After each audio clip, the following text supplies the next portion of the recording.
My name is Aisha Carter. I'm 26 years old. If you passed me on the street, you wouldn't look twice. And honestly, I prefer it that way. I like being invisible. I like grocery shopping in flip-flops. I like picking up my son from daycare without anyone knowing my name. I like the freedom of being no one. But the thing people don't know, the thing I don't announce, don't wear on my sleeve, don't print on a t-shirt, is that I'm the founder and CEO of Carter & Lane Strategic Consulting. 3 offices, 43 employees, clients in 6 states, a company I built from the floor of a studio apartment in East Baltimore with a used laptop, a 6-month-old baby on my chest, and the kind of anger that doesn't scream. It just builds. I started when I was 22. No investors, no rich family. No co-founder with a trust fund and a Harvard MBA. Just me. Just sleepless nights and cold coffee and a refusal. A bone-deep, stubborn, irrational refusal to become the statistic everyone expected me to be. And I did it. By 24, I had my first office. By 25, I had my first 6-figure quarter. By 26, I had a wait list of companies trying to hire us. But here's the thing about success when you're a young black woman in America. Nobody believes it unless you perform it.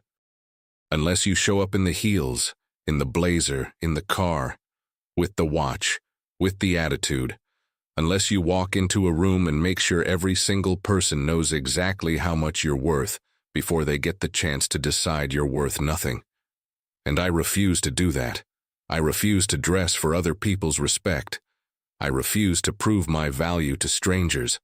I refuse to wear my net worth on my body just so someone at a playground doesn't look at me like I'm trash. So on that Saturday morning in October, I looked like a regular mom. And that's all the evidence that woman needed. It was one of those perfect fall mornings in Virginia, the kind where the air smells like damp leaves and the sun hits your skin like a warm hand, soft, golden, the kind of morning that tricks you into thinking the world is gentle. I took Noah to Whitmore Park. It's the one closest to our house. Nothing fancy. A big wooden playground, swings, a slide shaped like a tube, a wide sandbox with a low wooden border around it, benches in a circle where parents sit with their phones and their lattes and their quiet judgment. Noah had just turned 4. He was in that phase where every stranger was a potential best friend. He'd walk up to any kid, with whatever toy he was holding and say the same thing every time. "Want to play with me?" No hesitation, no fear, no calculations about whether the other kid was the right color, the right class, the right anything. He just saw another kid, that's all. And God, I loved that about him.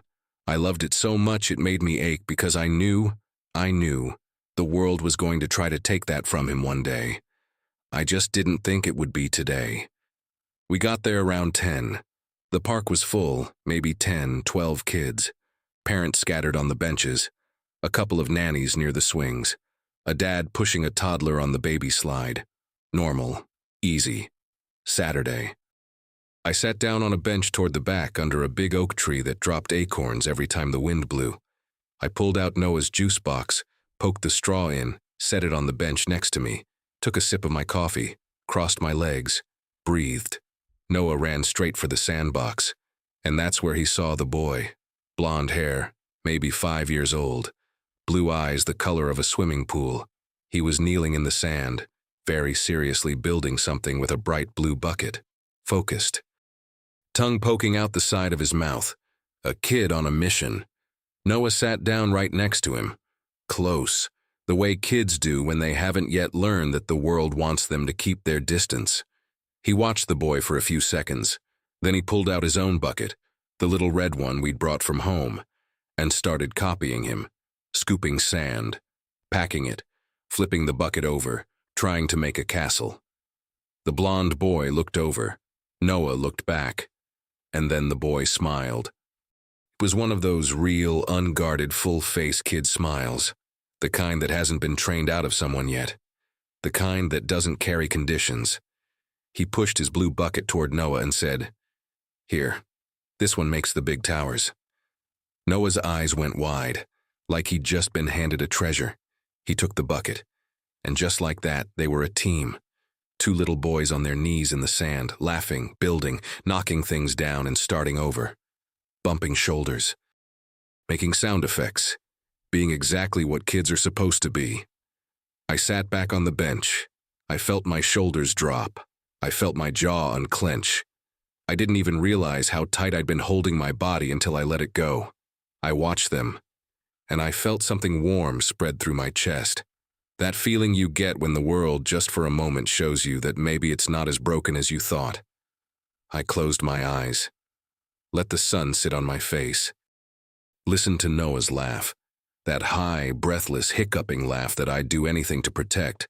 That piece lasted exactly 8 minutes. I heard her before I saw her. Click, click, click, click, heels. On concrete. Moving fast. The sharp, aggressive rhythm of a woman who was not coming to have a conversation. She was coming to make a correction. I opened my eyes, and there she was. Tall, 5'8", maybe 5'9". Blonde hair so straight and so shiny it looked like it had been ironed that morning. A white linen blouse tucked into high-waisted cream pants. A tan Hermes belt with the gold buckle centered perfectly at her navel. A bag, Chanel, quilted, black, gold chain, hanging from her forearm like it was part of her skeleton. Nails done, lips lined.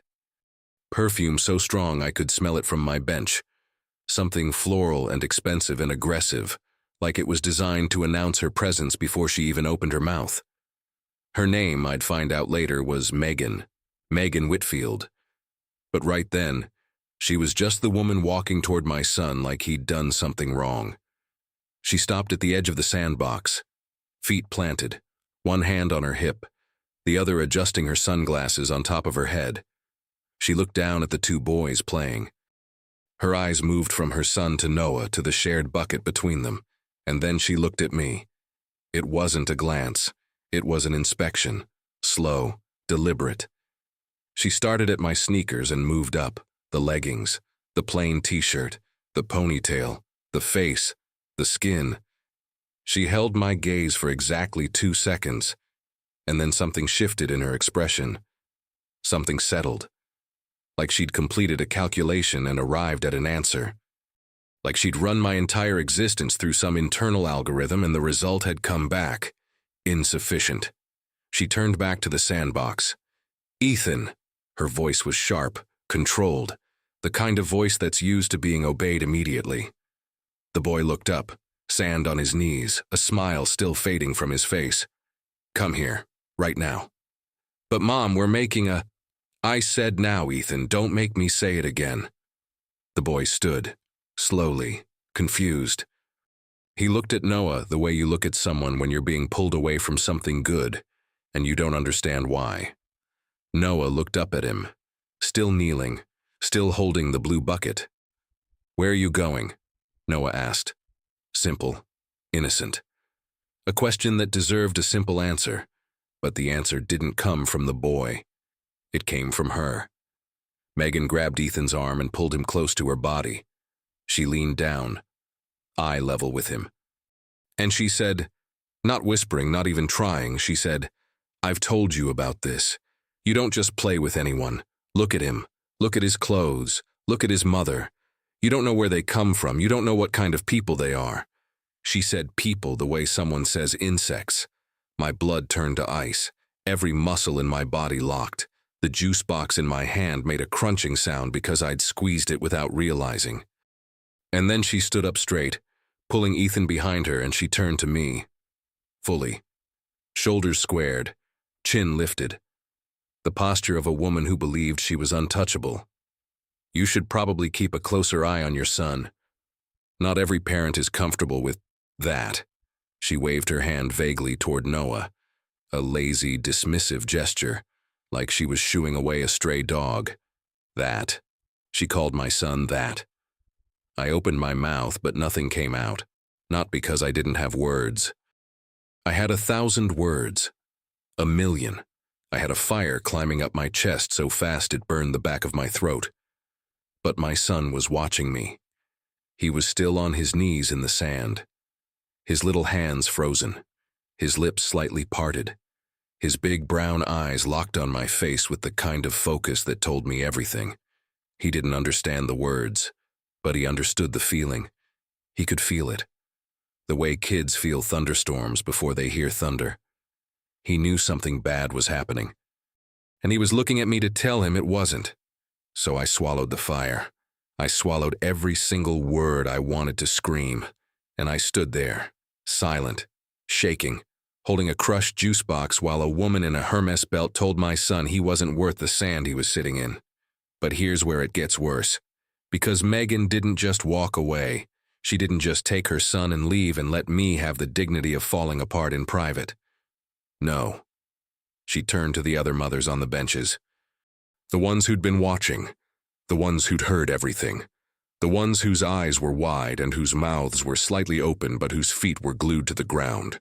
And she said, loudly, casually, like she was commenting on the weather, "Honestly, I don't know why they don't have separate areas. It's not too much to ask, is it?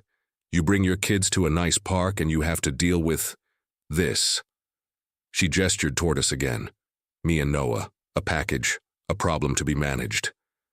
And the worst part, the absolute worst part, nobody said anything. Not one person on those benches opened their mouth. Not one father stood up. Not one mother shook her head. They just looked down, at their phones, at their coffees, at the ground, anywhere but at me, anywhere but at the woman who was standing in a public park in the United States of America, in broad daylight, telling everyone that my son and I didn't belong. The silence was deafening. It was louder than anything Megan had said. Because her words were just words, but their silence was agreement, and that's when I felt it. Not the anger, not the humiliation, something deeper, something older, something inherited, a feeling that lives in the bones of every black woman who has ever stood in a room full of people and realized, truly realized, that she is completely, utterly alone. Noah stood up. He walked over to me, slowly. His little red bucket hanging from one hand, dragging a line in the sand behind him. He reached me. He grabbed my hand. His fingers were so small they only wrapped around two of mine. And he said the words that broke me. "Mama, did I do something bad?" My vision blurred, my throat closed, my knees almost buckled. I crouched down. I held his face in both my hands. I looked into his eyes, those perfect, enormous, heartbreaking eyes, and I said the only thing I could manage without my voice cracking to pieces. "No, baby, you didn't do anything bad. You are the best thing in this whole park. Do you hear me? The best thing." He nodded, but his lip was trembling. And behind me I could hear Megan, laughing now, actually laughing, talking to another woman on a bench, gesturing with her manicured hand, tossing her hair completely unbothered.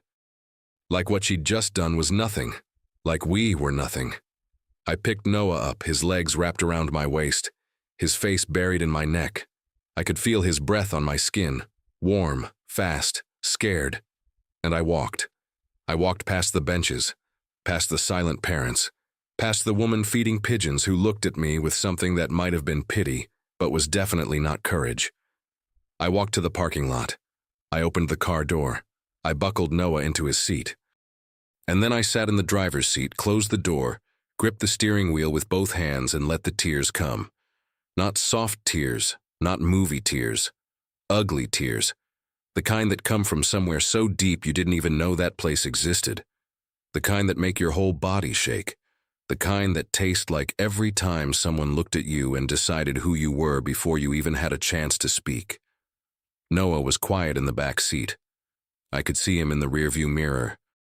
He was holding his red bucket in his lap, staring at it, running his thumb over the handle. He didn't ask any more questions, and somehow that was worse. I sat in that parking lot for 20 minutes, engine off, windows up, the sun warming the dashboard while something cold settled into my chest. I wiped my face. I looked at myself in the rearview mirror. My eyes were swollen. My nose was red. I looked like a woman who had just been broken. But I wasn't broken. I was furious. Not the kind of furious that screams, not the kind that throws things, the quiet kind, the kind that sits still and calculates, the kind that has learned, through years and years of being underestimated, that the most powerful response is never the loudest one. I started the car, I pulled out of the parking lot, and as I drove home with Noah falling asleep in the back seat clutching his little red bucket, I made myself a promise. I wasn't going to let that woman teach my son that he was less. Not today, not ever. I didn't know how. I didn't have a plan. I just had a fire in my chest that wouldn't go out. And I had a feeling, the kind of feeling you can't explain, the kind that hums in the back of your skull, that this wasn't over. That the universe has a way of putting people exactly where they need to be. And that Megan Whitfield, with her Hermes belt and her Chanel bag and her loud, ugly, arrogant cruelty, was about to learn a lesson that no amount of money could buy. She just didn't know it yet, and neither did I. Not until Monday morning. Not until her husband walked through my door. I almost didn't go back. Sunday morning. Noah woke up, ran into my room, jumped on the bed, and said the one thing I was praying he wouldn't say. "Mama, can we go to the park?" My stomach dropped. I looked at his face. Bright, open, like yesterday had already been erased from his memory. Kids are merciful like that. They forgive the world faster than it deserves. But I hadn't forgotten. My body hadn't forgotten. The tightness in my chest was still there. The echo of that woman's voice was still rattling around inside my skull like a trapped wasp. I wanted to say no. I wanted to take him somewhere else. Anywhere else. But then I thought, if I don't go back, she wins. If my son learns that certain parks aren't for us, certain spaces aren't for us, certain sand isn't for us, then that woman accomplished exactly what she wanted. So I got dressed.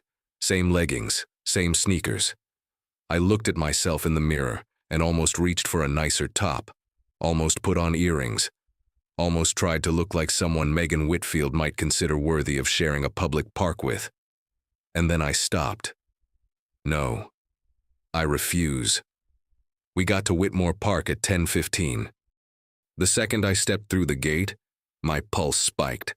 My eyes were already scanning, already searching, and there she was. Same bench, same posture, same Chanel bag resting beside her like a loyal pet. This time she was wearing a white sundress and gold sandals. Her friend was sitting next to her, a brunette with sharp cheekbones and a tennis bracelet, laughing at something on her phone. Megan saw me immediately.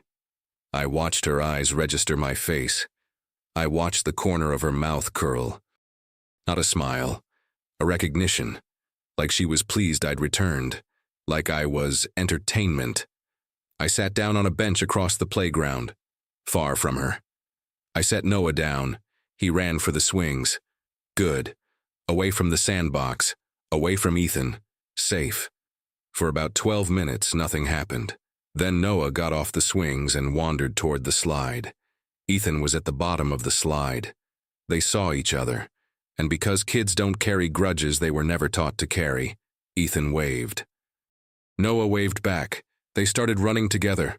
Around the slide, through the tunnel, laughing. I held my breath. Megan stood up.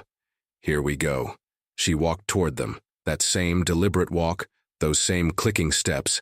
But this time she didn't just grab her son.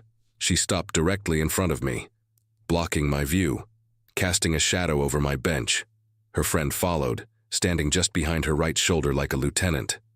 I thought I made myself clear yesterday, Megan said.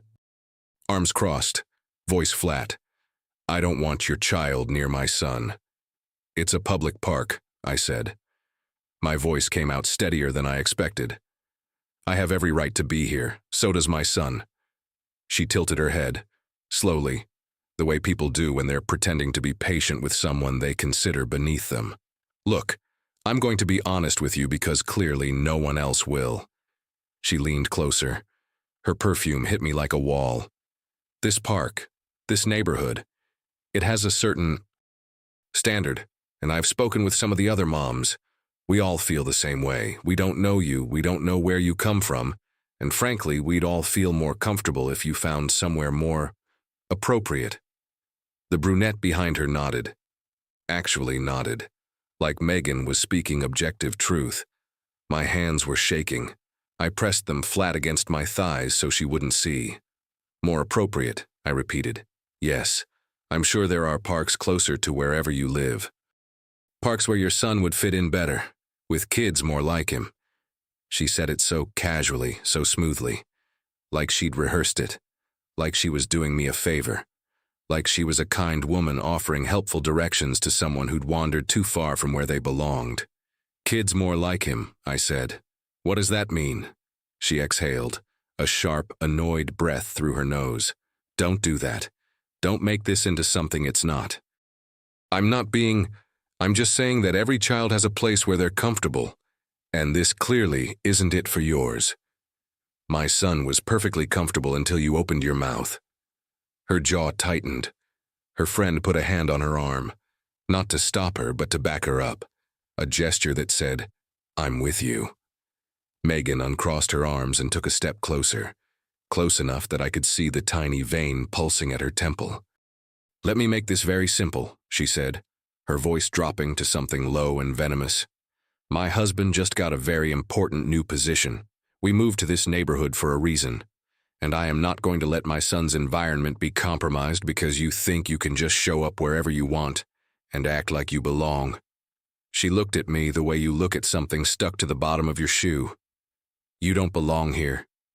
3 words, said in broad daylight, in front of a dozen people, and again, silence. The other parents heard it. I know they heard it because I saw heads turn. I saw a woman on a bench to my left pull her child a little closer. I saw a man look up from his phone, hold eye contact with me for half a second and look back down. Not one person spoke. Not one. Megan smiled. A thin, satisfied, triumphant smile. The smile of a woman who had just confirmed what she already believed, that she was in charge. That this was her world.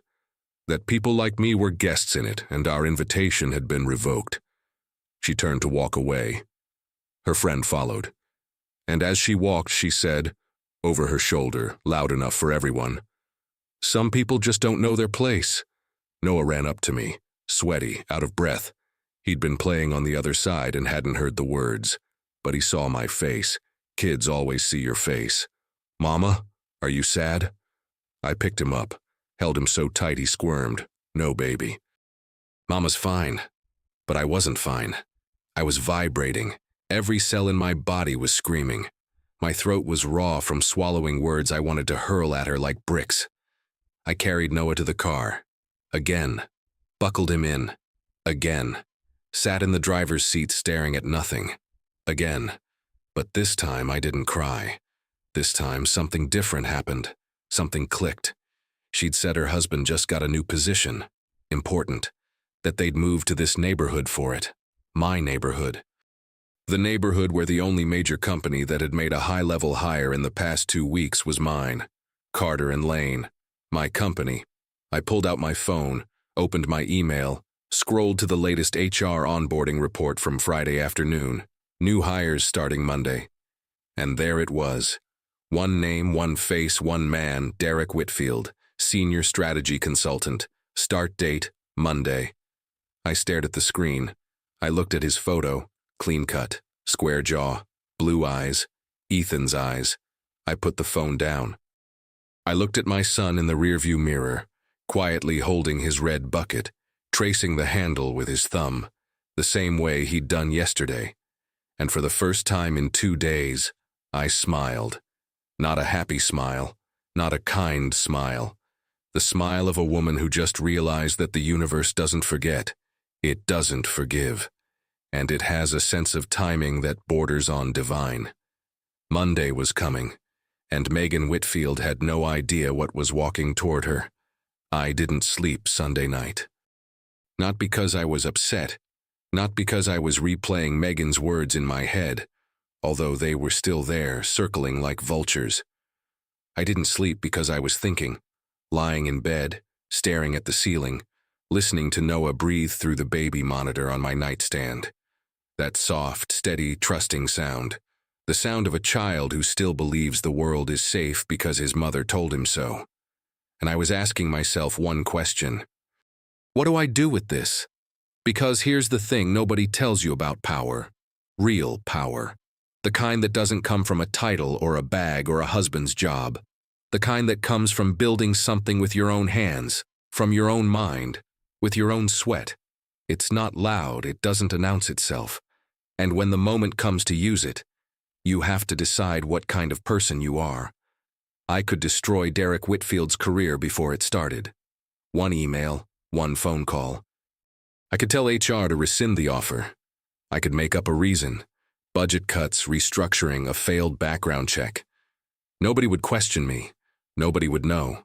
And Megan would never even understand why. Part of me wanted that. The angry, wounded, exhausted part.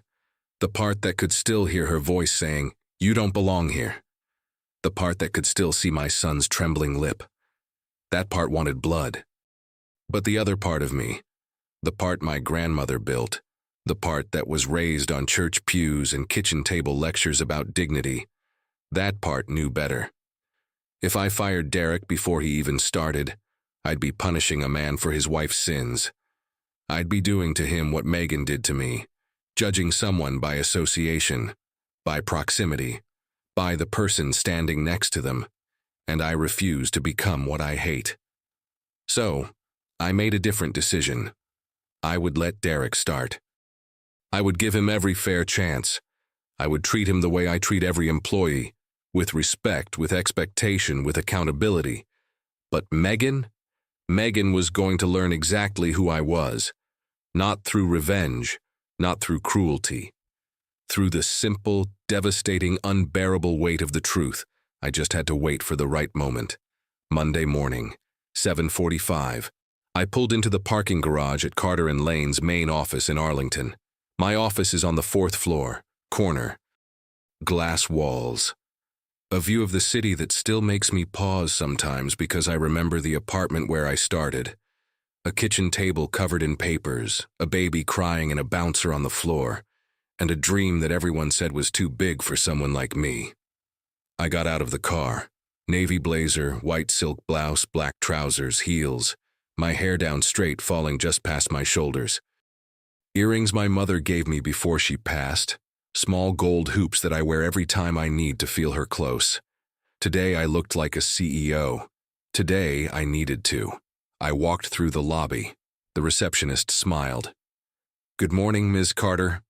The security guard nodded. 2 junior consultants in the hallway straightened up when they saw me and said good morning like they were greeting a general. "This is my house. I built every wall, hired every person, signed every lease, chose every piece of furniture. The logo on the glass door, I sketched it on a napkin at 2 in the morning while Noah slept in his crib. And somewhere in this building, in a conference room on the 2nd floor, a man named Derek Whitfield was sitting in a new chair, at a new desk, with a new badge clipped to his shirt, completely unaware that his wife had spent the weekend telling the owner of this company that she didn't belong. I didn't go to the 2nd floor. Not yet. I went to my office. I sat down. I opened my laptop, I read emails, I drank my coffee, and I waited. At 9:15, my phone buzzed. A text from Janelle, my VP of Operations, my right hand, the woman who has been with me since day one, since the kitchen table days, since the dream was just a whisper between 2 women who were too stubborn to quit. Janelle is the only person in the world who knows me completely. Not the CEO version, not the public version, the real one, the scared one. The one who cried in a parking lot on Saturday because a stranger told her son he didn't belong. I'd called Janelle on Sunday night. I told her everything, every word, every detail. The park, the look, the silence of the other parents, Noah's question, and the name on the HR report. Janelle had been quiet for a long time. Then she said, "So, what are you going to do?" "I'm going to be fair," I said. And then I'm going to make sure she sees my face." Janelle's text that Monday morning said, New hires are in orientation. Second floor conference room B. Derek Whitfield is here. Seems nice. You good? I stared at the message. I typed back, I'm good. Schedule me for the welcome introduction at 10. It was tradition at Carter and Lane. Every new cohort of hires gets a welcome session on their first morning, a tour of the office, a rundown of the culture, and at some point during the morning, I walk in. I shake every hand. I say a few words. I tell them what this company stands for. I'd done it 100 times, but today felt different. Today there was a man sitting in that room whose wife had looked at me, the woman who created his paycheck, and told me I didn't belong. I stood up from my desk. I walked to the mirror in the corner of my office. I looked at myself, navy blazer, gold hoops, jaw set, eyes clear. I thought about Noah. I thought about him kneeling in that sandbox, holding a blue bucket, smiling at a boy he'd just met. I thought about the way that smile disappeared. I thought about his small hand gripping mine. I thought about his voice, tiny, shaking, asking me if he'd done something bad, and something hardened inside me. Not anger, something colder, something more precise, purpose. I wasn't going to yell, I wasn't going to accuse, I wasn't going to make a scene. I was going to walk into that room, stand at the front, and be exactly who I am. And the truth, just the truth, plain and unhidden, would do the rest. I checked the time, 9:52, 8 minutes. I picked up my phone. I called Janelle. I'm heading down. I'll meet you at the elevator. Janelle was waiting in the hallway, arms crossed, one eyebrow raised. She looked at me and said nothing for a few seconds. Then she nodded once, slowly. The nod of a woman who knows her best friend is about to walk into a fire and trusts her to walk out the other side. Conference room B, she said. 6 new hires, he's in the 3rd seat on the left. How does he seem? Eager, polite, talked about his wife and son during introductions, said they just moved to the area, said his wife is… Janelle paused. A flicker of something dark passed across her face. He said his wife is very involved in the community. I let out a breath that was almost a laugh. Almost. Very involved, I repeated. Yeah. We stood there for a moment. 2 black women in a building we built. A building no one gave us. A building we willed into existence through late nights and early mornings, and 1,000 moments where someone told us no, and we said, watch me. Ready? Janelle asked. I straightened my blazer. I touched my mother's earrings. Let's go. Janelle opened the door. The door opened. 6 faces turned toward me. 6 new hires sitting around a long oak table with notepads and coffee cups, and the nervous energy of people trying to make a good first impression. I saw him immediately. 3rd seat on the left. Just like Janelle said. Derek Whitfield, clean cut. Strong jaw, blue eyes, the exact same blue as his son's. He was wearing a navy suit, no tie, top button undone. He looked confident, relaxed, the kind of man who walks into a room and assumes he'll be welcomed. The kind of man who has never had to wonder whether a space was built for him. He smiled when I walked in, a wide, professional, eager smile. The smile of a man who wanted to impress whoever this woman was. He had no idea. I walked to the front of the room. Janelle stood by the door, arms crossed, face unreadable. She didn't look at Derek. She looked at me, steady, anchored, holding me up without saying a word. Good morning, I said. Welcome to Carter and Lane. I let the silence sit for a beat. I looked at each face around the table, one by one, slowly, the way I always do. It's a technique I learned early.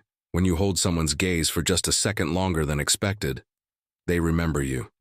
They pay attention. When I got to Derek, I held his gaze for exactly that, 1 second longer. His smile flickered. Not because he recognized me. He didn't. Not yet. But because something in my eyes made him shift in his chair. Something he couldn't name. My name is Aisha Carter, I said. I'm the founder and CEO of this company. I watched his face. Nothing. Just polite attention. A nod. He was listening, taking mental notes, being the good new hire. He didn't recognize me, and why would he? The woman he was looking at now, blazer, heels, gold earrings, standing at the head of a glass-walled conference room, bore no resemblance to the woman on the park bench in leggings and a ponytail. The woman his wife had told to find a different park. The woman his wife had said didn't belong. I continued. I started this company 4 years ago, alone, with no funding, no connections, and a 6-month-old baby who slept in a car seat next to my desk because I couldn't afford childcare. A few people smiled. Derek smiled too. Everything you see around you, every desk, every client, every contract, exists because I believed in something when no one else did. And I need you to understand that this is not just a company. It's a culture. A standard. And that standard starts with how we treat people. I paused. All people. I let the words hang in the room like smoke. At Carter and Lane, your title doesn't make you better than anyone. Your salary doesn't make you more valuable than the person who cleans this office at night. And the way someone looks, the way they dress, the color of their skin, the neighborhood they come from, tells you absolutely nothing about who they are or what they're capable of. Derek was nodding. Enthusiastically, agreeing with every word, writing notes on his pad. The irony was so thick I could taste it. I say this because I've experienced the opposite, I continued. My voice dropped, quieter, more personal. Just this past weekend, in fact. The room went still. I was at a park with my son, a 4-year-old boy who just wanted to play in the sand, and a woman, a grown woman, pulled her child away from mine, told him not to play with my son, told me to my face that I didn't belong there. I wasn't looking at Derek. I was looking at the wall above his head, but I could feel it. I could feel the shift in his body, the slight stiffening, the way his pen stopped moving. She looked at my clothes, my hair, my skin, and she decided she knew everything she needed to know about me and my child. Silence. Total. The air conditioner hummed. Someone's phone vibrated against the table. No one moved. She told me to find a different park. She told me her husband had just gotten an important new job. She said the neighborhood had standards. I lowered my eyes from the wall, and I looked directly at Derek Whitfield. His face was white, not pale. White. The blood had drained from his skin so fast it was like watching a candle get blown out. His lips were parted. His pen was frozen in his hand. His blue eyes, Ethan's eyes, were wide and fixed on mine, with the kind of horror that comes from a realization so enormous it hasn't fully landed yet. He knew. He didn't need me to say his wife's name. He didn't need a date or a location or a description. He knew the park, the sand, the boy, the woman in leggings, the words his wife had used. All of it was flooding into his brain at once, rearranging everything he thought he understood about this moment, this job, this room, this woman standing in front of him. His mouth opened. Nothing came out. I held his gaze. I didn't blink. I didn't flinch. That woman had no idea who I was, I said, my voice steady as steel. She saw what she wanted to see, and she treated me, and my 4-year-old son, like we were less than human. Derek's hand was trembling. His notepad had slid forward on the table. The other 5 new hires were looking between me and him, sensing something seismic, but not understanding the geography of it. I turned to the group. I tell you this story not to embarrass anyone in this room. I tell you this because it's the truth, and at Carter and Lane, the truth is where we start. Every morning, every meeting, every decision. I smoothed my blazer. I gave the room a final look. Welcome to the team. Janelle will finish your orientation. And I walked out. I made it to the elevator, the doors closed, and I leaned against the wall and pressed my hand to my chest because my heart was beating so hard I could feel it in my teeth. Janelle appeared beside me. She'd taken the stairs. She was slightly out of breath. His face, she said. I know. Aisha, his face went, I've never seen anything like that. He looked like the floor opened up beneath him. I know. What do you think he's going to do? I stared at the elevator buttons. He's going to call his wife. I was right. 22 minutes later, my assistant knocked on my office door. "Ms. Carter, there's a call on the main line. A woman. She's asking for you. She won't give her name, but she sounds upset." I leaned back in my chair. What kind of upset? Like she's been crying. Hard. I looked at the blinking light on my phone. Red. Flashing. Insistent. The way Megan's voice had been at the park. Loud, demanding, sure of itself. I wondered if it was still sure now. "Tell her I'm in a meeting," I said. My assistant nodded and left. The light kept blinking. I watched it for a long time, flashing red against the dark phone. Over and over, urgent, desperate. I didn't pick it up. Not because I was cruel, not because I wanted her to suffer, but because I wanted her to sit in that silence. The same silence I sat in on that bench while a playground full of people watched me be humiliated and said nothing. The same silence Noah sat in when a stranger told him he wasn't good enough to play in the sand. I wanted Megan Whitfield to know exactly what that silence feels like. And then, only then, would I decide what came next. She came to my office. Not that day. I wouldn't let her through the building. But the next morning, Tuesday, I arrived at work and there she was. Standing in the lobby. No Chanel bag, no sunglasses on her head, no gold sandals. She was wearing jeans, a plain sweater, flat shoes. Her hair was pulled back. Her eyes were swollen and red and stripped of every ounce of the arrogance I'd seen at that park. She looked like a completely different woman. The receptionist called up to my office. "Ms. Carter, there's a woman here, Megan Whitfield. She says she needs to speak with you. She says it's personal." I sat at my desk for a long time. I looked at the photo of Noah on the corner of my desk. The one where he's laughing at the camera, holding a popsicle, orange juice running down his chin. Pure. Untouched. The way every child deserves to stay. "Send her up," I said. Janelle brought her to my office. Megan walked in and stopped 3 steps past the door. She looked around. At the glass walls. At the view. At the framed magazine covers. At the awards on the shelf. At the name etched into the door she'd just walked through. Aisha Carter. Founder and CEO. And then she looked at me. And I watched it hit her. The full, unfiltered, devastating recognition. Not just of my face, she'd known that since Derek's phone call, but of the scale, of the size, of the distance between who she thought I was on that park bench and who I actually am in this chair. Her chin trembled. "Please," she said. Her voice was barely a whisper. "Please, I need to. I came to." "Sit down, Megan." She sat. Her hands were in her lap. Her fingers were twisted together so tightly her knuckles were bone white. She stared at the floor for what felt like a full minute. Then she looked up. "I'm sorry."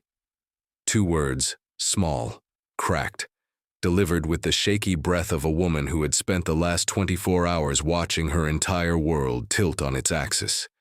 I didn't respond. I let the silence do what silence does. I let it press against her the way her words had pressed against me. What I said at the park, what I did, that's not who I. "Stop." She stopped. I leaned forward, elbows on my desk, hands folded. "Let me tell you what you did, Megan. Because I don't think you understand yet. You didn't just insult me. I'm a grown woman. I've survived worse than you, but my son, my 4-year-old son, he came home from that park and asked me if he did something bad. He asked me why the lady was angry. He asked me why the boy couldn't play with him anymore." Her face crumpled. "He's 4. He doesn't understand racism. He doesn't understand prejudice. He just knows that a woman with a loud voice made his mama cry and took his friend away. That's what you gave my child.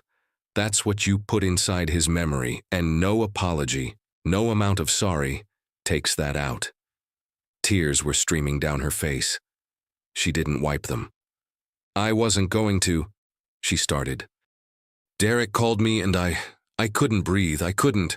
I just kept thinking about what I said to you. And I know there's nothing I can say that—" "You're right, there isn't." She broke. Her shoulders folded forward. Her hands came up to her face. She cried the way I had cried in that parking lot. Ugly, shaking, gasping. The kind of crying that comes from somewhere deeper than guilt, from the place where you finally see yourself clearly and can't stand what you find. I let her cry. Not because I enjoyed it. I didn't. There was no satisfaction in watching her fall apart, no triumph, no revenge, just a heaviness, a sadness that two women were sitting in an office crying over something that never should have happened. When she finally looked up, her mascara was gone. Her face was bare. She looked 10 years older than the woman at the park. "What happens to Derek?" she whispered. And there it was, the question underneath every tear. The real reason she was sitting in that chair. Not guilt, not remorse, fear, the raw animal fear of consequences. I sat back. Derek is a good employee. He was professional, prepared, impressive in his orientation. What you did at that park, that's on you, not him. I don't punish people for things they didn't do. Something broke open in her chest. Relief so intense it looked like pain. "But," I said. She froze. "I need you to understand something. If I ever hear that you've treated another person the way you treated me and my son, I won't be this gracious. And if your behavior ever reflects on this company, on my team, on the culture I've built, Derek's position will be the least of your concerns." She nodded, fast, desperate. "And one more thing." She waited. "You're going to apologize to my son." Her eyes widened. "You looked at a 4-year-old child and told him, through your actions, through your words, through your cruelty, that he was less, that he was dirty, that he was unworthy of playing in the same sand as your boy. And you are going to look that child in the eye and tell him he did nothing wrong, because he needs to hear it, not from me, from you." She was silent for a long time. Then she nodded, slowly, with something in her eyes I hadn't seen before. Not fear, not performance. Something that looked, for the first time, like actual shame. "I'll do it," she said. "I'll do whatever you need." She did. That Saturday, Megan and Derek brought Ethan to Whitmore Park. I brought Noah. The morning was cold. November was creeping in. The trees were almost bare. Megan walked up to me. She was shaking. She crouched down to Noah's height. He hid behind my leg at first. Then he peeked out, curious, because he's 4, and forgiveness comes easier at 4 than it ever will again. She said, "Hi, Noah, do you remember me?" He shook his head, and somehow that was the most devastating part. He didn't even remember her. The moment that shattered me, that kept me up at night, hadn't even registered as a memory for him. He'd already let it go, the way only children can. But she said it anyway, with a voice that cracked on every word. "I was mean to you, and I was wrong. You are a wonderful, wonderful boy, and you can play with anyone you want, anywhere you want. Do you understand?" Noah looked up at me. I nodded. He looked back at her and he said, "Okay." Then he saw Ethan, and he ran to him. And within 30 seconds they were in the sandbox, building something, laughing. Megan stood up. She looked at me. Her eyes were wet. Mine were too. Neither of us said anything. We didn't need to. Derek still works at Carter and Lane. He's one of our best consultants. Professional, dedicated, humble in a way that makes me think he carries what happened with him every single day. Megan and I are not friends. We'll probably never be. But she comes to the park now, and she sits quietly and she watches her son play with mine.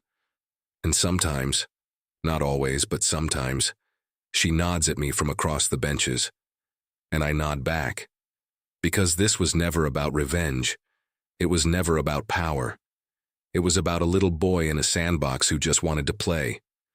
And a world that tried to teach him he couldn't. But he can. He can play wherever he wants, build whatever he wants, become whatever he wants. Because his mother built a kingdom in a world that told her she was nothing. And no one gets to tell her son that he is less. If this story made you feel something, if it made you angry, if it made you cry, if it made you think about the moments when you stayed silent and the moments when you spoke up, then leave me a comment. Tell me your story. Tell me about the time someone looked at you and decided who you were before you opened your mouth. I want to hear it. Hit that like button if you believe that every child deserves to play in any sandbox they choose. Subscribe if you want more stories like this. Stories about women who were underestimated, disrespected, and counted out, and who came back stronger than anyone imagined. And stay tuned for the next video. Because the next story, it's even more intense. And the twist at the end will leave you speechless. I'll see you there.